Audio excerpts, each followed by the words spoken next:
Celebrity cricket league এমন একটা event যেখানে তারকারা হাতে ব্যাট নিয়ে মাঠে নামেন ঠিকই, কিন্তু খেলার চাইতে এদের নাটকীয়তাই যেন একটু বেশি।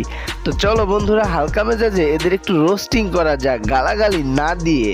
তো আমি যদি আমার ফিগারটাই না দেখাতে পারি তাহলে তো এটা কেমন না, এত কষ্ট করে লাভ। সকালবেলা ঘুম থেকে উঠে যদি দেখেন আমাদের বাংলাদেশ আর বাংলাদেশ নেই, আমেরিকায় পরিণত হয়ে গিয়েছে, তাহলে একদম অবাক হওয়ার কিছুই নেই। কারণ আমাদের এই তিন আপুরা যেভাবে চেষ্টা করছে বাংলাদেশকে আমেরিকায় পরিণত করার জন্য, সেটা আসলে অবিশ্বাস্য।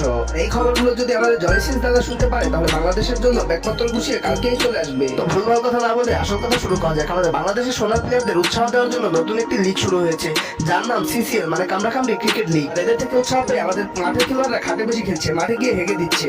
আর এই সেলিব্রিটি ক্রিকেট লিগে সবকিছুই দেখা যায়, শুধু ক্রিকেট খেলা বাদে। সেলিব্রিটি ক্রিকেট লিগ খেলা আমার এক বন্ধু দেখতে গিয়ে সে তো রীতিমতো টেনশনে পড়ে গিয়েছে। সে খুব চিন্তা আছে যে তার কি হয়ে গেল, তার কি ব্রেন ওয়াশ হয়ে গিয়েছিল নাকি অন্য কিছু। কেন কোথা থেকে সব সেলিব্রিটি চলে এসেছে যাদেরকে সে কোনোদিন দেখেনি, চেনেও না।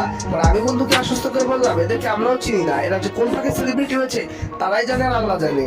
আর আপনারা আমাদের এই আপুটিকে কি চিনতে পারছেন, যিনি গত বছর সিসিএল এ তার মধ্যম আঙ্গুলটি দেখিয়ে ভাইরাল হয়েছিল এবং সে বলছিল সে অনেক বড় সেলিব্রিটি, এবং কবে সে সেলিব্রিটি হয়েছে সে আজ পর্যন্ত সেটা আমার মাথার উপর দিয়ে চলে গেছে।